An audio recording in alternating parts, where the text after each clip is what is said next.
He kōna ipurangi tēnei nā te reo irirangi o Aotearoa.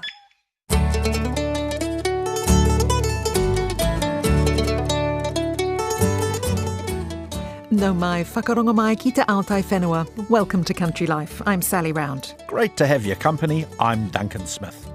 Today, a chat with those supporting farmers in the wake of recent storms in Te Tai Rāwhiti. We have the latest buzz on sheep genetics. Cosmo's at a field day on Banks Peninsula. And Sally, you're taking us to a solar farm in Northland. Yes, they're trialling sheep grazing under the solar panels. It's called agrivoltaics, something New Zealand's playing catch-up on compared to the rest of the world. I'll be chatting to the farmer running the sheep and finding out what the energy company Lodestone has planned for agriculture on its solar farms. That's a bit later on. But first, to our monthly look at conditions on the land. It's been one of the kindest winters for Northland growers, certainly one of the best in recent years. Our contact described the conditions as more like a late autumn with lots of sunshine.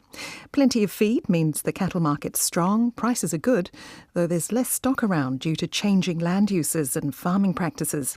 It's driving the store market as farmers look to fatten stock up on the extra feed. In Pukekohe, shed-stored onions and pumpkin, along with recently grown outdoor vegetables, remain in abundant supply. June has been mild with adequate rainfall, while July has brought cooler weather. Waikato has also had very favourable conditions. Our dairy farmer friend says pasture cover is higher than usual, which means cows are in better condition. Things are generally pretty good, though the latest global dairy trade prices were disappointing. In a few weeks, most dairy farmers will be right into calving. Preparations are underway in the meantime. The kiwifruit harvest is now complete, with growers busy pruning, tying down vines and making any changes on orchard. With 197 million trays sold, it's thought to be their biggest season ever, and growers are confident about marketing results. It's a different story for avo growers, where picking is soon to start. Fruit is looking good, and there are high hopes for better prices this year after last season's domestic glut due to poor weather. It's been a good run-up to winter for King Country farmers. There's plenty of feed around, and one sheep and beef farmer described conditions this week as spring-like. Pregnancy scanning results were good, and things were ticking along nicely. He just has his hoggets to scan next month. With low returns on sheep, farmers are knuckling down and trying to reduce spending. Most have been busy with maintenance jobs like fencing or trying to get off farm for a bit. Taranaki farmers have also had a good season. Our dairy farmer in Opunaki had good autumn calving rates and was busy with winter milking. Others he knew were already a week into their calving for spring milking. With rainfall down, it's been a slightly drier winter, but there's been plenty of feed. Grass and crops like maize and oats have seen moderate to good growth. The east coast, Te Tai Rāwhiti, was hit with heavy rainfall last week. There was no major damage or reports of stock losses, but flooding and slips have damaged tracks, fence lines and brought down trees onto power lines around the region. The mandarin harvest has come to an end, with navel orange picking about to begin. Our grower contact says it had been a much better winter until last week's wet, but the domestic market was feeling a bit flat. It's been a cooler winter for apple growers in Hawke's Bay. The chill makes the trees more fruitful come spring and could lead to earlier budding this year.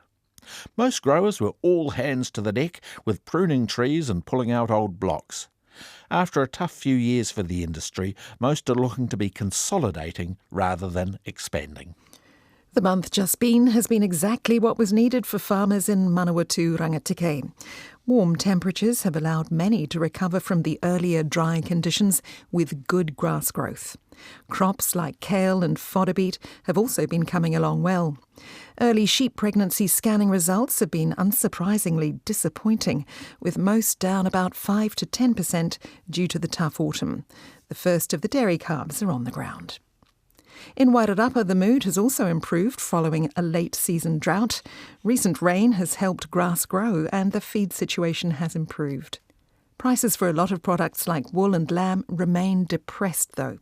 Dairy farmers are into calving. Across Cook Strait to a hop garden at Tapawera in the Whakatū, Tasman region. And the winter work of tidying up the hop tails and straightening up the hop pins for the stringing program is well through. Weed management's being planned for the best outcome with as little herbicide used as possible. In the processing sheds, hop-picking machinery and drying kilns being checked and serviced. Rain has been welcome after a prolonged dry phase and solid frosts are predicted, all good for hop plant health. It's been incredibly mild too, giving pastoral farmers some much-needed late-season grass growth. Months of dry conditions in the Marlborough Sounds have impacted ewe scanning results. Pregnancy rates are about 10% lower than last year. The farmer we talked to says the lower scanning results won't necessarily mean less income ahead though, as single-born lambs will survive better and grow out heavier in his no-fertiliser system. The road network to farms in the outer Sounds is gradually improving, but there's still no stock truck access for livestock farmers who are already struggling with low prices, high interest rates and winter. Our contact at Ross on the west coast says there's been little rain and good temperatures so far this winter. Saying that, this week it's been frosty and there's a heap of fresh snow on the Alps. The main job at the moment on farm is moving brakes, tidying races, feeding out silage and getting things ready for calving. That's due to start in about 4 weeks. On other farms, though, calving's about to get underway and the first milk collection in the region begins on July the 15th. For the last month, Canterbury's been quite wet and cold, much to the relief of the dryland areas, in particular North Canterbury, although a lot more rain is required to get farmers out of a soil moisture deficit. Across the region, feed levels are tight, with stocks of straw and baleage rapidly depleting.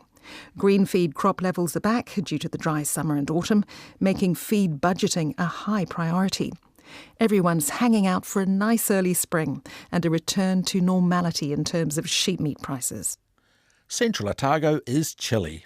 This week, Oturehua had -8 and 9 degree frosts. This bodes well for curling on the Idaburn Dam. To slide a stone safely, the ice needs to be at least 25 millimetres thick. At the moment, though, it's 8, so a lot more freezing is needed. On the land, everyone's in winter mode, feeding out baleage and hay. There's a fair bit of sheep shearing being done too. Young stock are on winter feed crops, and crops under irrigation are looking good. Dryland crops are struggling due to a lack of water. A dairy farmer in Southland, who milks about 2,000 cows near Edendale, says lots of rain in June meant grass growth was double the normal average. Early July has been drier with some light frosts. Good conditions for doing on-farm maintenance and building a new calving pad.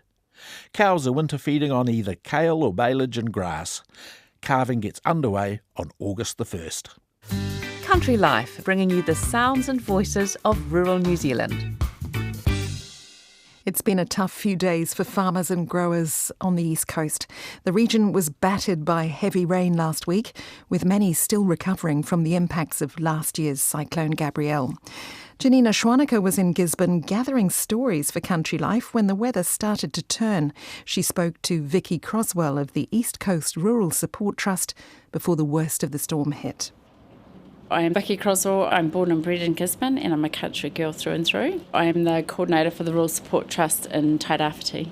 We're a national-based organisation and in Tairāwhiti here we support farmers or landowners through adverse event or anything that they need information and help with. Now, you started in the role just after the region was hit by Cyclone Gabrielle last year.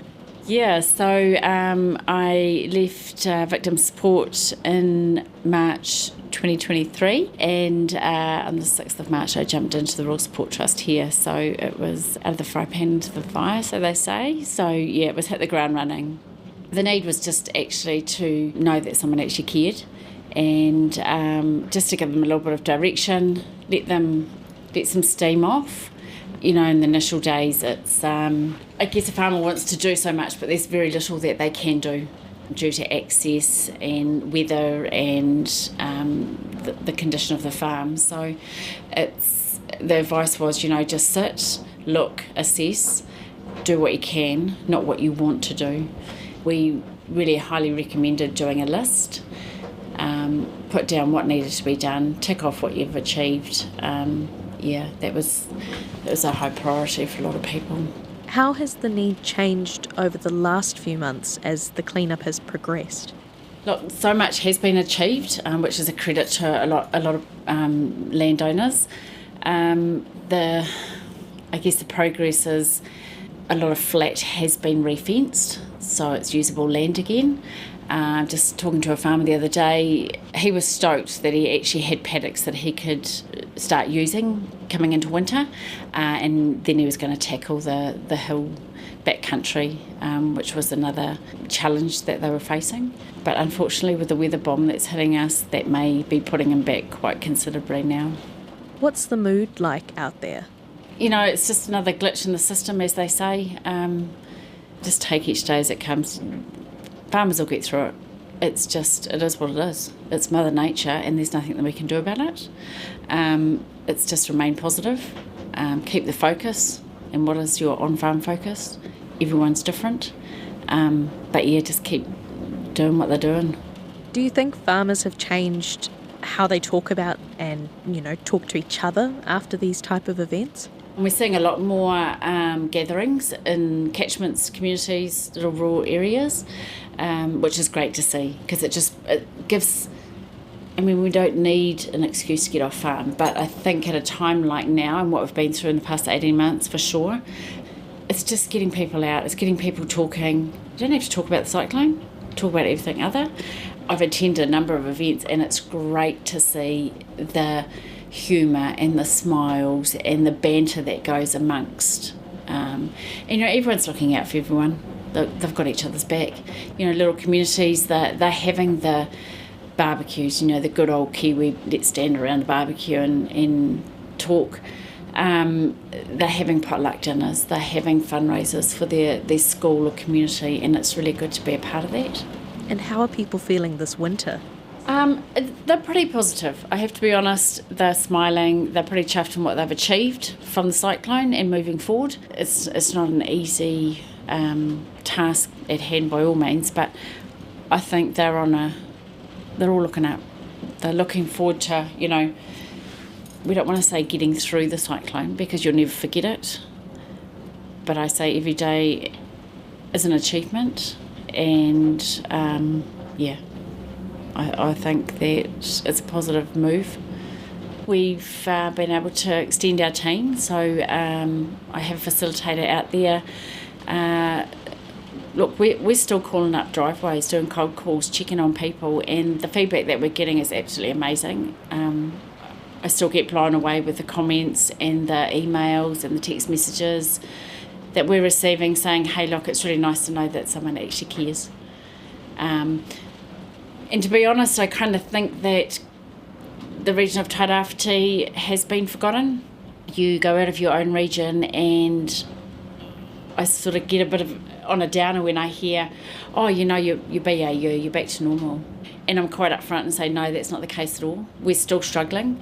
I myself was caught up in the cyclone, and I know what it's like to sort of get kicked in the backside and, oh, you guys are okay. It wasn't that big. Well, actually, it was that big. And your advice for those who've been impacted? Be prepared.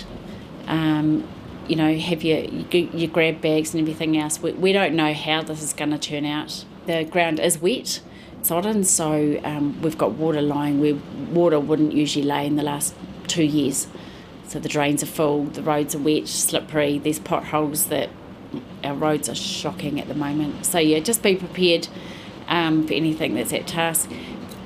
Keep up to date, social media, we're always updating our Rural Support Tairāwhiti page via Facebook. So, but please, if you've got any concerns for yourself or for your neighbours or anybody, just ring our 0800 number, which is 0800 787 254. That was Vicky Croswell speaking to Janina Schwanecker. Last week's storm cut off parts of the region due to flooding, while strong winds took out trees and caused further damage. This week, though, the sun's been out, and Vicky says most farmers are still feeling quite positive with enough feed for the winter. The Trust is always just a call away and available to help those who are struggling. They can be reached on that number. I'll give it to you again, 0800 787 254. On a chilly winter's day this week, about 80 people stepped off 2 buses and into a muddy farmyard just off Kaituna Valley Road on Banks Peninsula. The farm visit was organised by the genetics team at Beef and Lamb New Zealand. Cosmo Barnes was there too, and pleased as punch he'd remembered his gumboots. First up, he's with Matt Iremonger. We're at Williston Farms, which I manage with a whole group of staff. We're a sheep, beef and dairy business. We are about 6,500 hectares and irrigated flatland, dry land and hill country. And how many stock do you run here on the farm? We run 1,600 dairy cows, 12,000 ewes, 3,000 hoggets and finishing lambs obviously out of those. But over 1,000 Angus cows and finishing stock, and we do a bit of cropping. And today you are hosting the field day for the Sheep Breeders Forum, and in fact everyone's just arrived.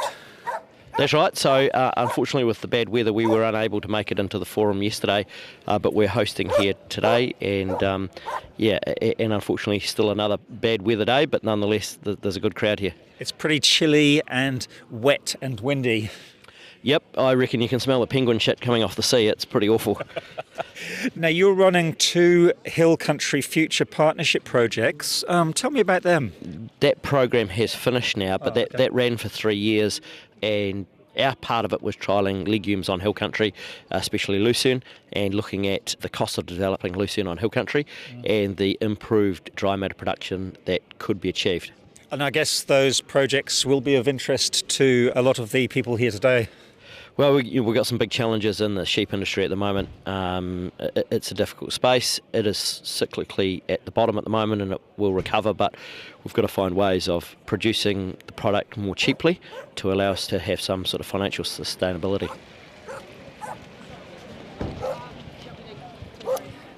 Now everyone's huddled up in a large shed here because, as I've mentioned, it's wet and cold here. And I am with Dr. Jason Archer from Beef and Lamb New Zealand.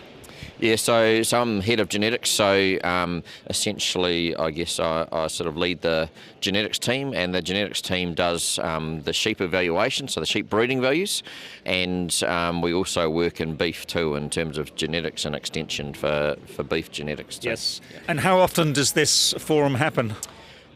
We try and run them every couple of years. Last one was 2021 and actually it got cancelled because we were an hour into it and we had a COVID case, so thank goodness we're past those days. But yeah, try and get them done every couple of years. It's 3 years since the last one in this case, but yeah. Yes. So what's on the schedule today? So today we're on the field component of what we've had a 2-day event, and essentially the audience is sheep stud breeders in New Zealand that run their data analysis through Beef and Lamb's Genetics Centre.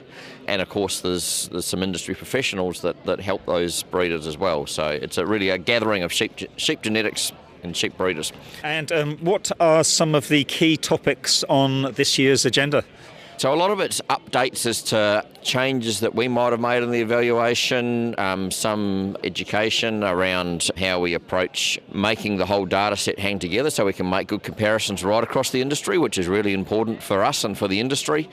And we've had talk about, I guess I talked a little bit about what's happening internationally in genetics. So it's really a chance for that, but also really importantly, it's a chance for all of our breeders to get together, to network, to talk about common problems, to ask us questions, but also to ask questions of each other, and, you know, I guess generally advance the cause of sheep breeding in New Zealand.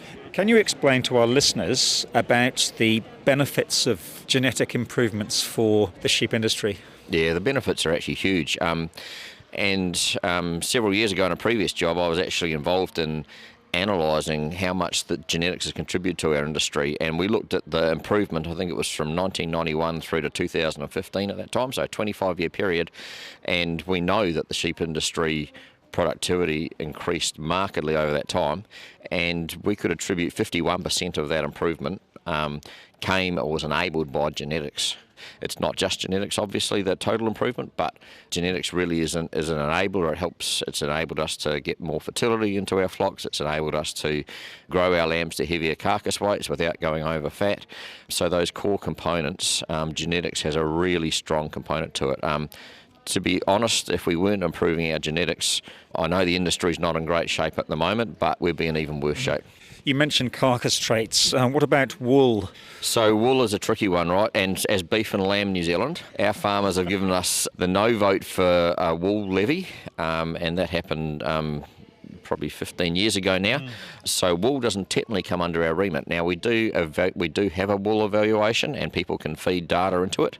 It's not universal that people do, so a lot of breeders are choosing not to feed wool into that evaluation. But the other side of wool, right, is that some breeders are going the other way and taking the wool off sheep so that we don't need to shear them. And, that's a new area of focus in terms of there are new breeds that we need to be able to cope with and help in the evaluation. Yeah, I did see a couple of Wiltshire stud breeders lingering here just before. I guess they fit into that equation. Yeah, Wiltshires, but there's also other breeds that don't grow wool in the first place as well, right? So. Yeah. I guess someone used the term to us today about non-shearing sheep, and I think that's quite a good term because it captures both the shedding but also the sheep that haven't grown wool in the first place. Yes. With climate change and changing market requirements, what does the ideal sheep of the future look like? Great question.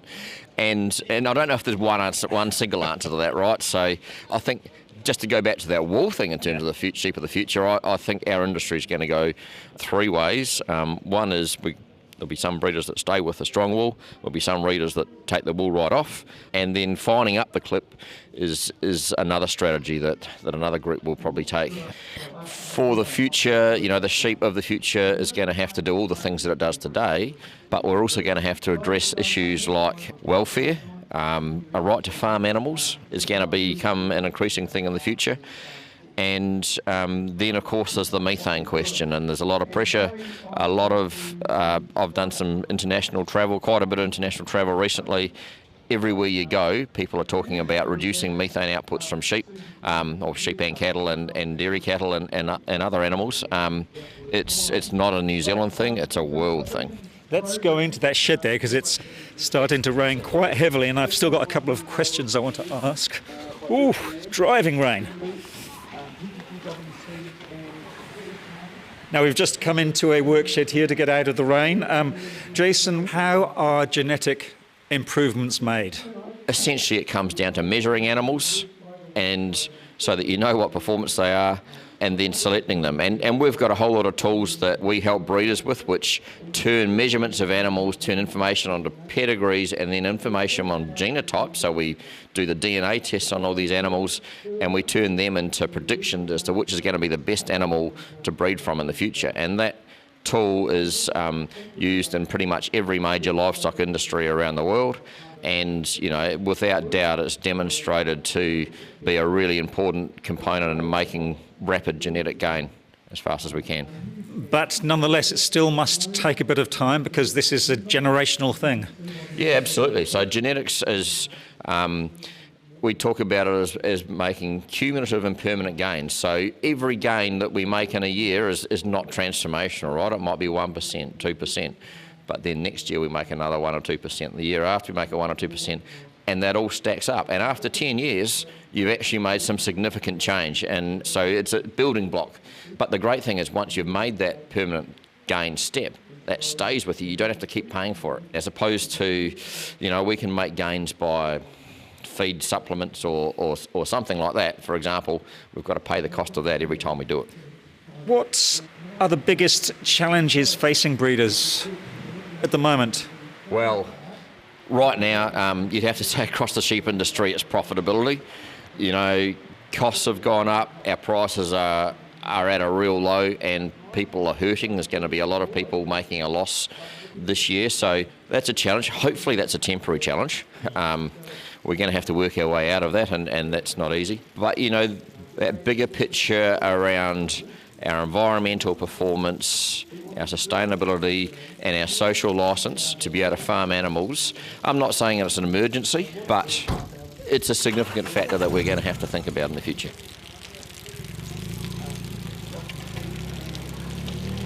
Standing with me, trying to keep dry, is sheep breeder Hamish Biddy. Where are you from, Hamish? From Waipakarau, a little town just out of Waipak. Ongong is where, so central Hawke's Bay, up under the ranges. Yep. You've really hit some fine Canterbury weather. It's beautiful.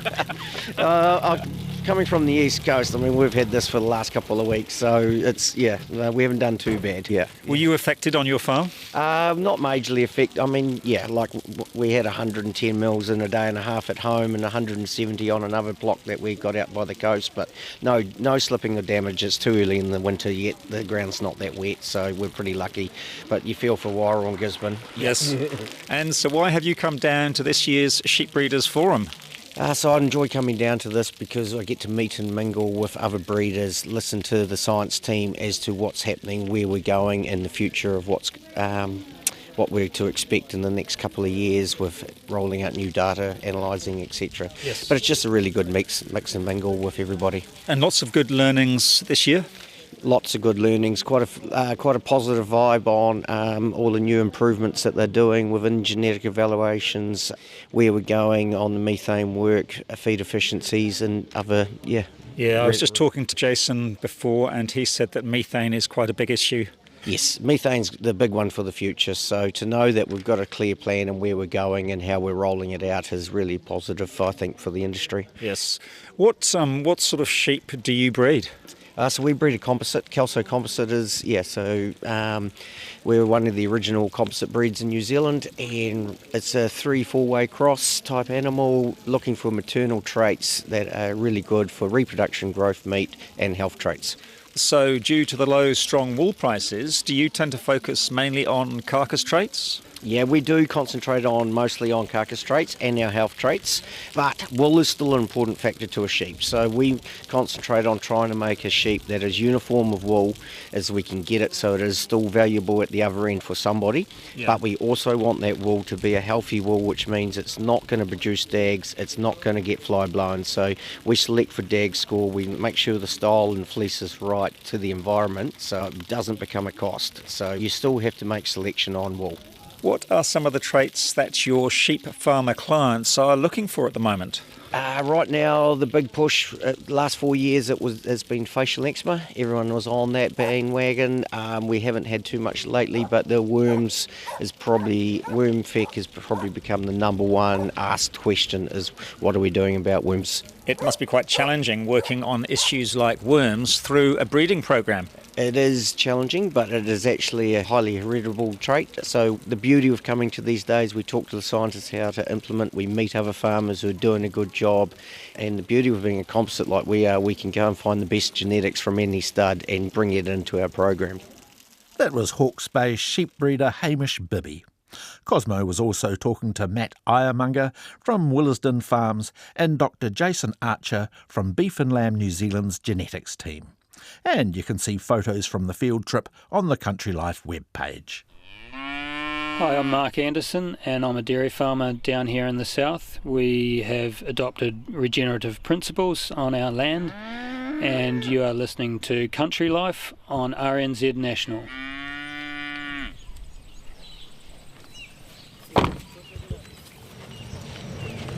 I'll give you a hard hit, Sally. Thank you.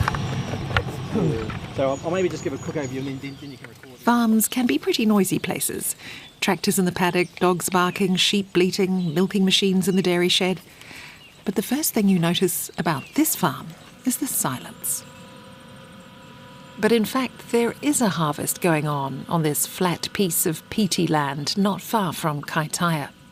That sound you can faintly hear is the automatic lifting of solar panels following the movement of the sun. Let's take a closer listen to the sound of energy being harvested.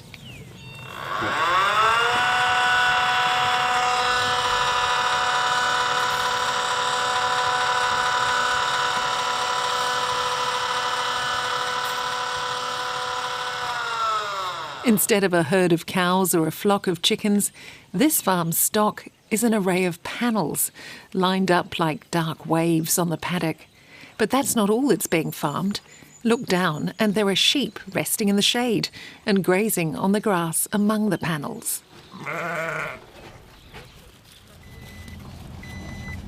I've come to Lodestone's Kohira Solar Farm to find out more about this new frontier in agriculture, agrivoltaics. It's impressive. Growing food and producing energy at the same time is a relatively new idea in New Zealand. In other countries, China for instance, they're well ahead. There are hundreds of projects incorporating farming with solar panels, from greenhouses underneath panels for veggie growing to shrimp farming underneath panels poking out of the sea. There are berry orchards, salad plots, even vineyards under panels in Europe and North America. It's said this dual farming system has many potential benefits. Less stress on the animals and crops with panels providing shade and protection, and improved productivity and added revenue for the farmer amid the ups and downs of weather and commodity prices. But there are many unknowns too. Let's get back to the farm and meet Connor Dent, who looks after the sheep at Kohira. So this is our largest flock of sheep in Field 1 at the Kaitaia Solar Farm. And we have about 170 ewes, and these ewes are sort of 3 to 4 years old. And they're currently all in lamb. So they've had a ram running with them for a couple of months, and we've had our first lamb out of this flock drop on the ground this morning actually. It's quite an early lambing, but we're blessed in the whānau with a reasonably mild winter, so we can afford to lamb early, and that means we sort of get the lambs to the market a bit quicker than the rest of the country. Currently we're working to sort of really establish our stock numbers that the farm can handle. We don't really want to push this farm to the point where we're having to feed out, and you know, the management that comes with that is probably not worth the benefits.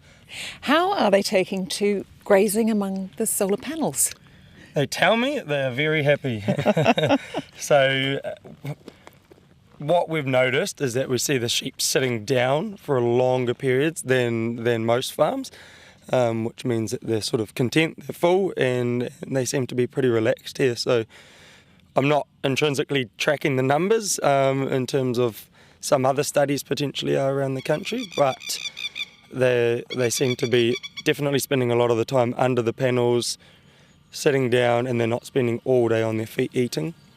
Lodestone owns and runs the solar farm. It's a New Zealand company, and Richard Pearce is the firm's chief operating officer. The solar farm's been named Kohira, which means harnessing from the sun. I describe this farm as something incredibly peaceful and powerful. We've got 61,000 solar panels installed on this farm that generate 24.7 megawatts of electricity, and throughout the year that equates to 56 gigawatt hours of energy that we're producing for the electricity market. That equates to about 7,000 homes. Lodestone's vision from day one was to build renewable energy, generate electricity from the sun. And we wanted to do that in a sustainable way, and so a large part of that is to be able to integrate our operations with traditional farming practices. So agrivoltaics, to me, is an opportunity I think it presents for both electricity generators like Lodestone Energy and for the farming community to work together to perhaps move towards a lower carbon economy. And we want to do that in a sustainable way. We want to work with farmers like Connor and others around the country to make sure that the farming practice is sustainable for them, to make sure there's low impact to our operations of our solar farm, and to make sure that can be done in a really safe way. So what you can hear there is the actuators that drive the panels. The panels track the sun from east to west during the day, and so every 5 or 10 minutes you'll hear them just measure exactly where they need to be, and they'll just move slightly a few degrees at a time. Have the sheep got used to that noise? I suppose they have. They don't seem to be too bothered. They don't seem to be too bothered, they're just continuing to graze. So what is the potential, do you think? I mean, you have sheep on here at the moment. Did you look at having beef cattle and perhaps rearranging the infrastructure accordingly? Yeah, so the solar farm has been developed and designed to elevate the panels above the ground. They pivot at about 2 metre height. And that's for two reasons. One, it's to allow the panels to move to maximise the production from the sun. But two, to minimise flood risk. And so they're sort of the farm's well suited to sheep in particular. I think cattle would be too damaging for the solar panels. They'd like to rub their backs all over them particularly when they're oriented at 45 degrees.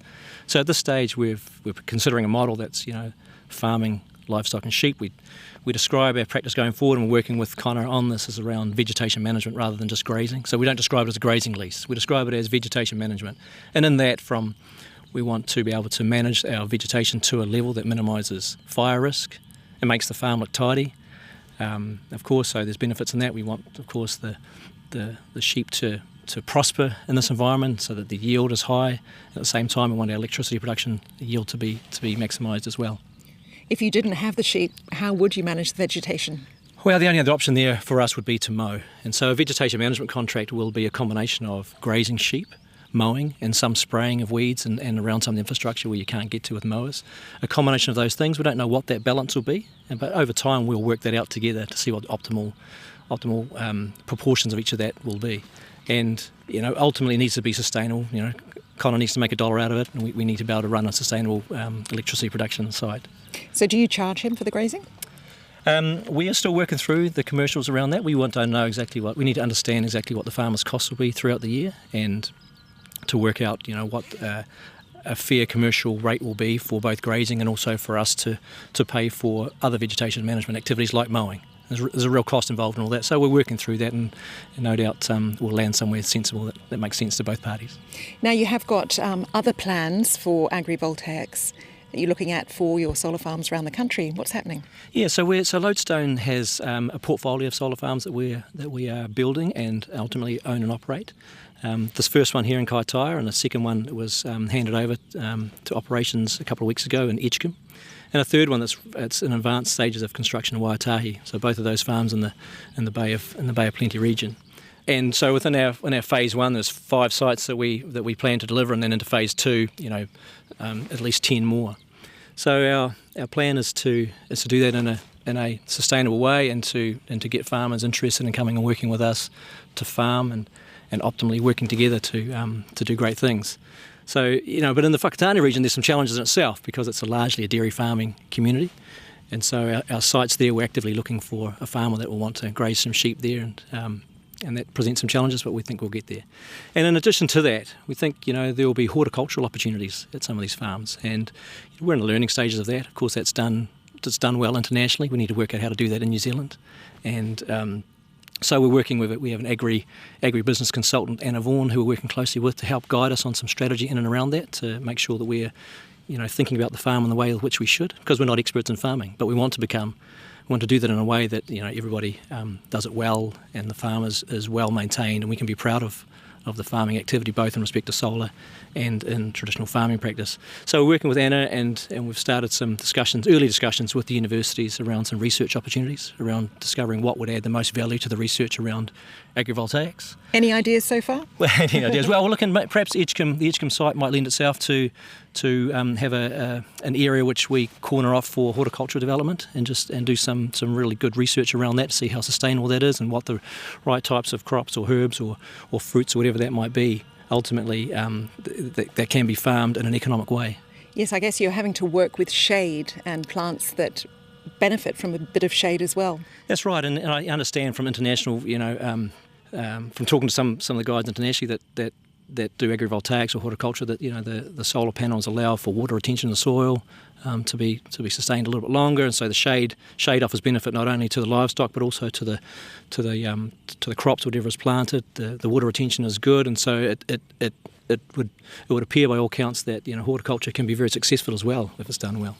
Not all welcome the idea of solar farms. Some fear the loss of productive land for food production and visual pollution, known as glint and glare. Richard says they haven't had any pushback. The communities have been really supportive to date of both the solar farming activity, and over time they'll understand a bit more what we're doing in the agrivoltaic space, and I think they'll be supportive of that as well. Do you have to do agrivoltaics, do you think, in order to get that social licence to do what you're doing? I think it's an important part of what we want to do. I think it's an important part of transitioning to a lower carbon economy, is to be able to do this together. I mean, it's exciting that you can do this together, integrate these two activities so well. I mean, the common factor between traditional farming and and solar generation is that we need to harness energy from the sun. And so all of that, and from the farming perspective, that goes into producing grass or vegetation to maximise yield from stock. From our perspective, it's around accessing as much solar energy as we can for every square metre to maximise the energy yield or production each year. So those two things can work quite harmoniously together. I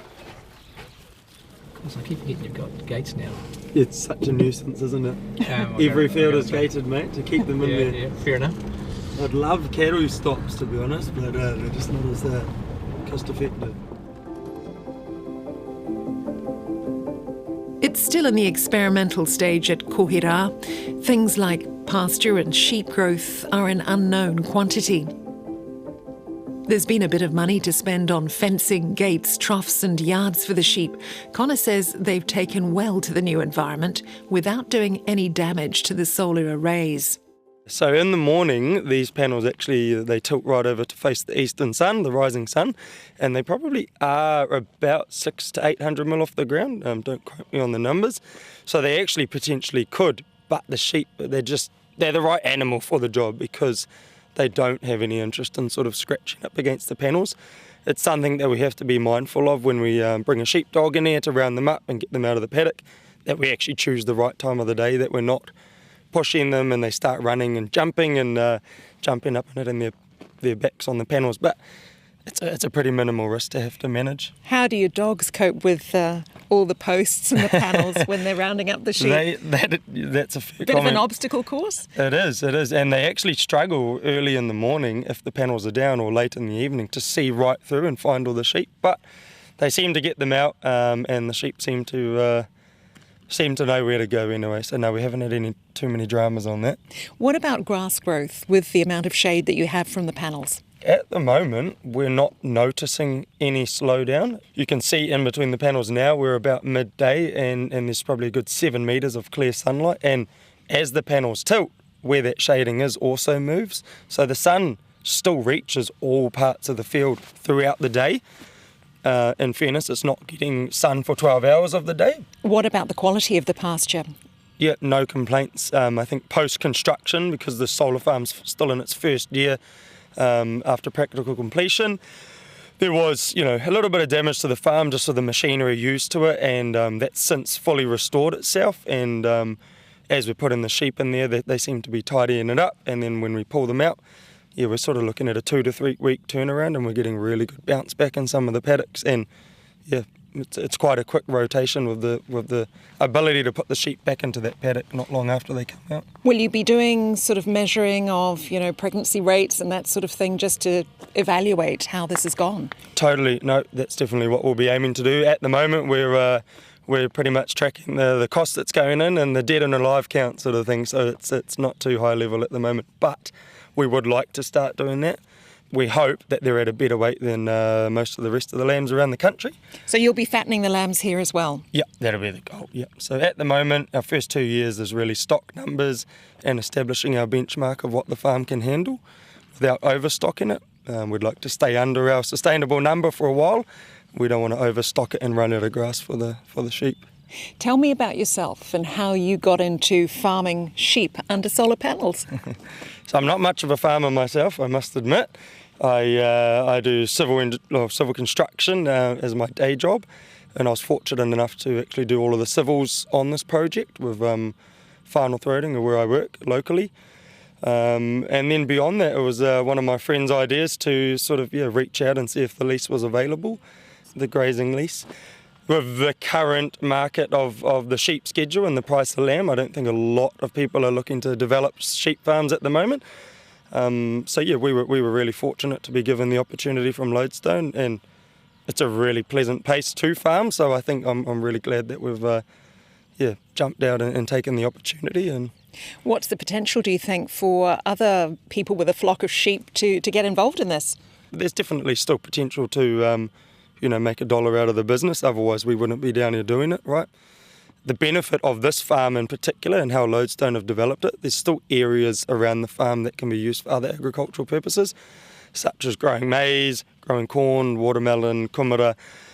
There's opportunity to put cattle within the other fields. It's just that risk needs to be managed around the sort of, having cattle on the farm Are they going to break the fence and cause damage to the panels? At the moment, the sheep seem like the go-to animal or the vegetation management tool that we should be using. And yeah, I suppose financially, ask me in another year and hopefully we'll be able to give you an answer. But at the moment, yeah, we'll see how it goes. So if you're a farmer wanting to get into agrivoltaics, what's the best way to do it? Partnering with a solar company and leasing land to them? Buying and installing your own panels? Or just providing the livestock like Connor? Can the land be sloping? Is it even feasible if you're a long way from power transmission? There are loads of questions and some research underway to understand how agrivoltaics might work in New Zealand conditions. A recent Our Land and Water study of an 1,180 hectare sheep and beef farm with solar panels added to a 6 hectare paddock showed a possible increase in annual farm income close to $1 million, with net profit increasing by more than $420,000. That's with the farmer owning and installing the array. It wasn't so profitable for the dairy farm in the study. Richard Pearce says solar farming offers farmers an alternative additional revenue stream. And there's also the plus of helping to reduce carbon emissions. There's quite an exciting prospect for farming and, helping through those tougher times where this revenue stream will be more constant for the farming community that get involved in agrivoltaics.